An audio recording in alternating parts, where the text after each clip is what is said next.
Assalamualaikum warahmatullahi wabarakatuh. Pernahkah kalian mendengar kisah seorang kakek penjual kerupuk yang rela memberikan satu-satunya tanah miliknya demi membangun masjid? Apa yang membuatnya begitu ikhlas, hingga kepergiannya pun meninggalkan tanda yang misterius?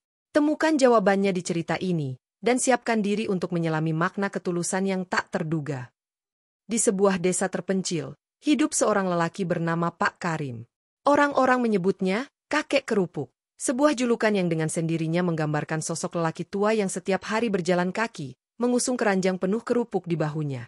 Pak Karim telah menjadi bagian dari desa ini lebih lama dari yang bisa diingat orang-orang. Tubuhnya yang mulai renta adalah saksi bisu akan ketekunan dan kesederhanaan, dua hal yang ia pelihara layaknya barang berharga. Pak Karim, mengapa kau tidak berhenti saja? Usia tidak berpihak kepadamu lagi, tanya seorang pemuda yang kebetulan bertemu dengannya di jalan.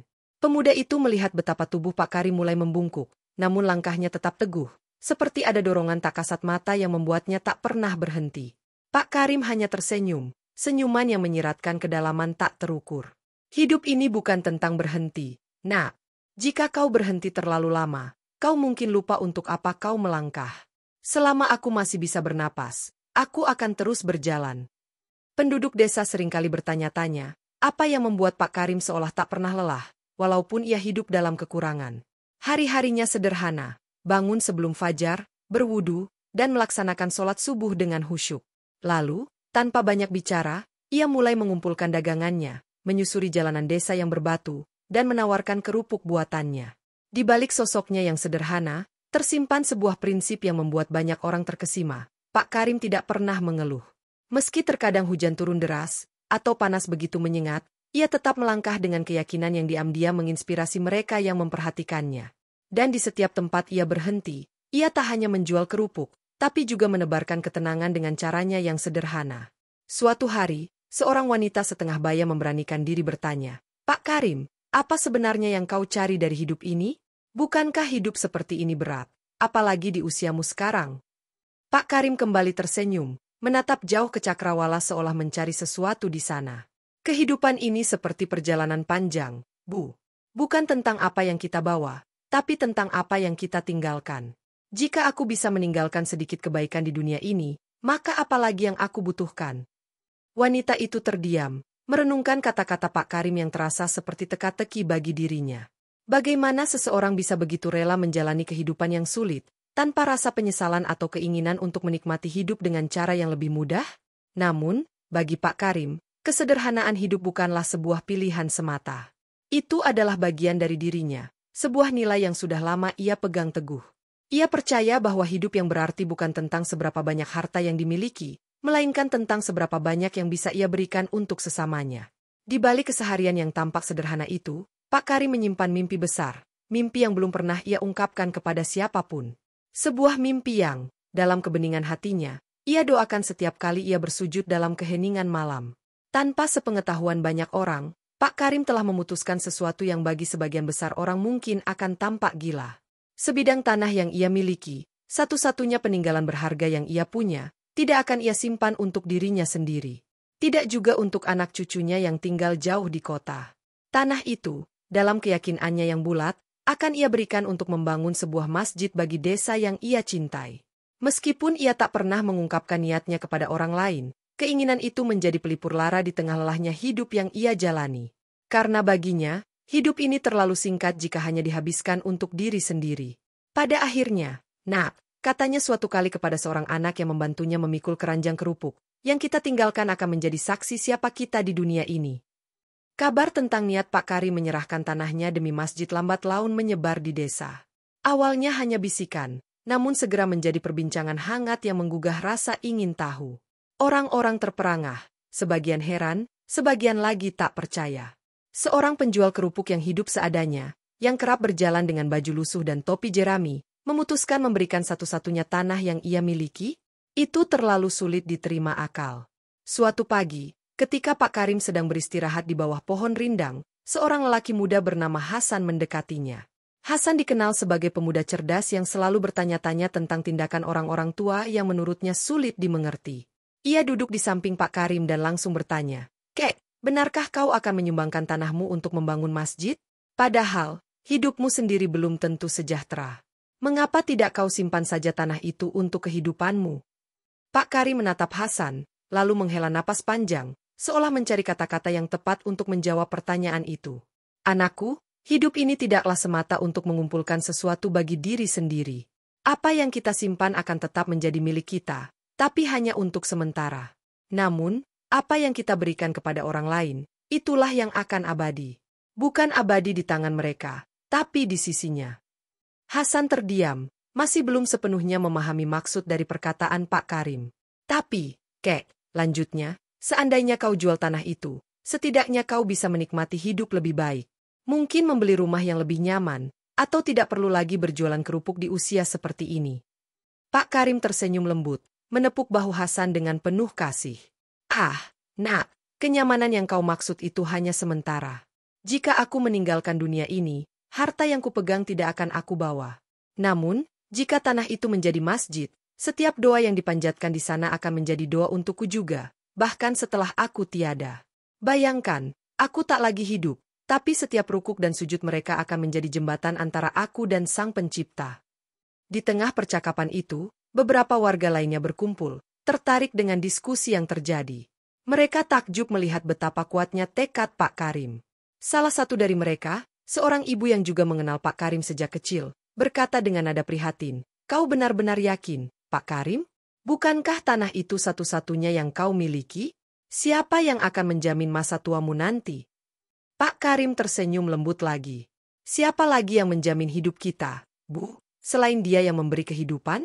Jika aku memberikan sesuatu yang berharga di dunia ini, aku yakin Dia akan memberiku sesuatu yang jauh lebih berharga di sana nanti." Ia menatap ke langit, matanya bersinar seolah melihat sesuatu yang tak bisa dijelaskan.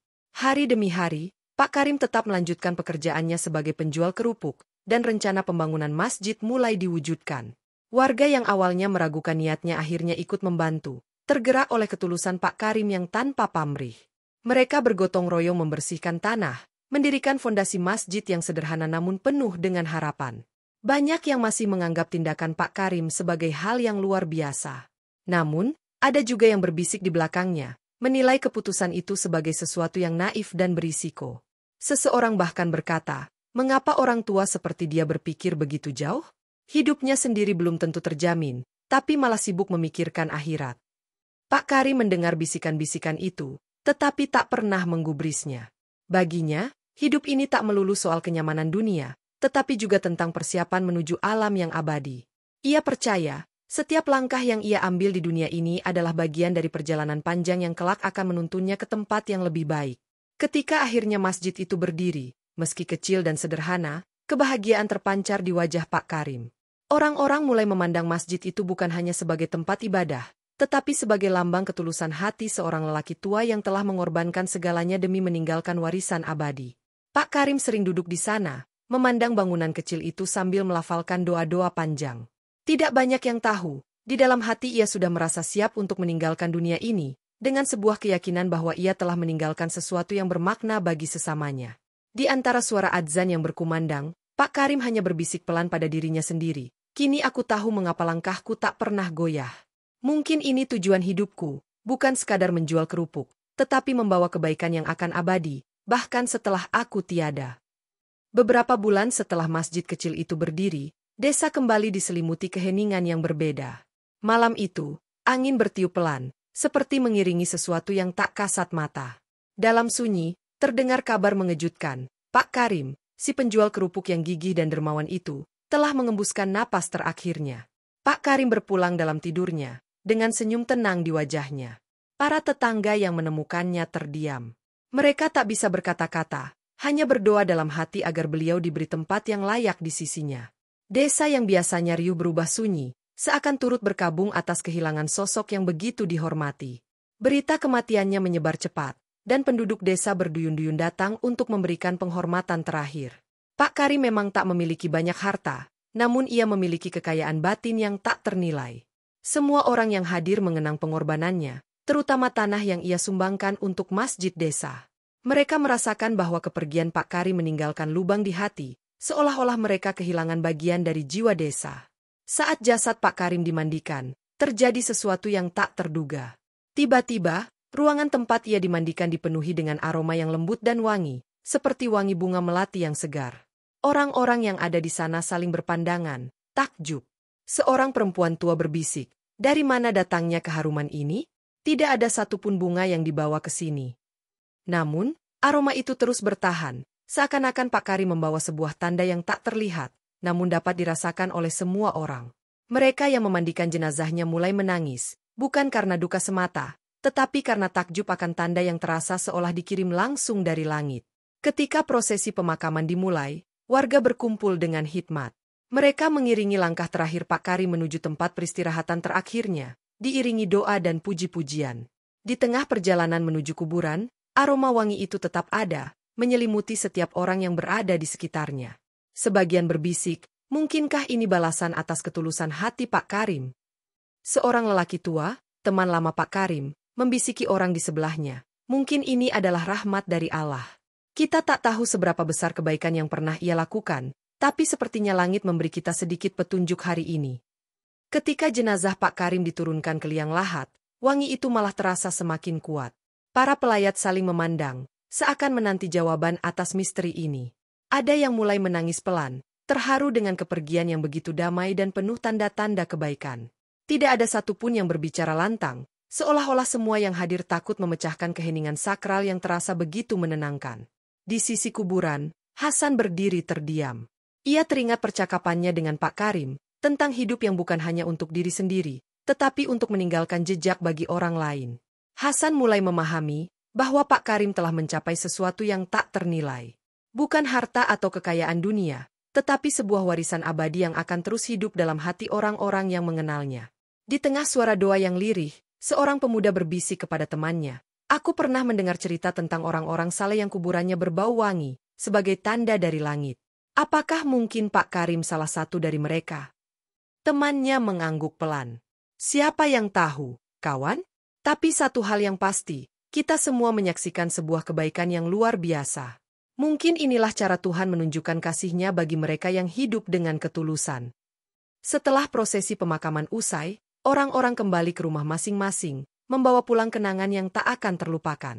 Namun, aroma wangi yang mereka cium di pemakaman itu tertinggal di dalam hati mereka, menjadi pengingat akan kebaikan yang selalu menyelimuti Pak Karim. Waktu pun berlalu, dan desa itu perlahan kembali ke ritme hidup yang biasa. Namun, keharuman di kuburan Pak Karim tidak pudar. Orang-orang yang berziarah mengaku masih mencium aroma lembut di sana, terutama saat mereka datang untuk berdoa.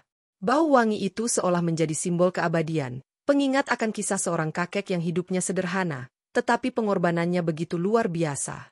Masyarakat desa pun mulai menganggap makam Pak Karim sebagai tempat yang sakral. Mereka yang datang berdoa merasakan ketenangan yang berbeda, seolah-olah mereka diselimuti ketulusan hati yang pernah ia tebarkan di dunia ini. Keharuman itu pun akhirnya menjadi kisah yang menyebar dari mulut ke mulut, menjadi legenda yang hidup di hati setiap orang. Keharuman kuburan Pak Karim menjadi buah bibir di desa itu. Tak sedikit yang datang berziarah hanya untuk membuktikan cerita yang mereka dengar. Beberapa orang awalnya datang dengan skeptisisme, tapi ketika mencium aroma wangi yang lembut, keraguan mereka pun sirna. Wangi itu nyata, bukan sekadar mitos atau karangan. Bau wangi yang lembut, seperti bunga melati, tetap ada, menyelimuti makam Pak Karim dengan ketenangan yang penuh misteri. Bagaimana mungkin kuburan seorang kakek penjual kerupuk bisa berbau wangi? Seorang pemuda berbisik, merasa heran. Seorang lelaki tua yang berada di dekatnya menjawab pelan, "Kamu mungkin tidak mengerti, Nak. Ini bukan sekadar soal seorang kakek penjual kerupuk. Ini tentang hati yang tulus, tentang pengorbanan tanpa pamrih. Ketulusan seperti itu, mungkin inilah balasannya." Hari demi hari, kisah keharuman makam Pak Karim terus menyebar. Warga desa yang awalnya meragukan niatnya kini merasa malu pada diri mereka sendiri. Mereka mulai memahami bahwa hidup yang sederhana namun penuh kebaikan bisa meninggalkan bekas yang tak terhapuskan. Bukan hanya di dunia, tapi mungkin hingga ke alam akhirat. Kisah Pak Karim menjadi inspirasi bagi mereka yang datang setelahnya. Anak-anak, pemuda, dan orang tua mulai mengisahkan tentang Pak Karim si penjual kerupuk yang harum. Mereka mengingat bagaimana ia tak pernah mengeluh, bagaimana ia selalu memberi dengan ikhlas, dan bagaimana ia rela mengorbankan satu-satunya harta yang ia punya untuk membangun masjid di desa. Di antara bisikan cerita itu, Hasan seringkali berziarah ke makam Pak Karim. Ia duduk berlama-lama di sana, merenungkan setiap kata yang pernah diucapkan Pak Karim padanya. Apa yang kita simpan untuk diri kita, hanya akan tinggal untuk diri kita. Tapi apa yang kita berikan kepada orang lain, itu akan abadi. Hasan mengulang-ulang kalimat itu, meresapinya dalam-dalam. Kisah Pak Karim menjadi legenda hidup yang mengajarkan bahwa kebaikan tak mengenal batas materi. Ia menunjukkan bahwa ketulusan hati bisa menghasilkan keajaiban, bahkan di alam yang tak terlihat mata. Dan keharuman makam Pak Karim terus menyebar, seolah menjadi simbol nyata bahwa hidup yang sederhana namun penuh cinta akan selalu meninggalkan bekas yang harum, meski sang empunya sudah tiada. Dengan demikian, kisah hidup Pak Karim bukan hanya tentang seorang penjual kerupuk. Lebih dari itu, ia adalah kisah tentang kehidupan yang bermakna, tentang perjalanan yang diiringi ketulusan, dan tentang warisan yang abadi, keharuman hati yang akan dikenang selamanya. Demikianlah, kisah Pak Karim yang hidupnya sederhana namun penuh makna. Sebuah cerita tentang ketulusan, tentang cinta yang tak kenal batas, dan tentang pengorbanan seorang lelaki tua yang rela memberikan segala yang ia punya demi kebaikan yang abadi. Kisahnya mengajarkan kita bahwa harta bukanlah segala-galanya, dan bahwa nilai sejati kehidupan terletak pada apa yang kita tinggalkan untuk orang lain.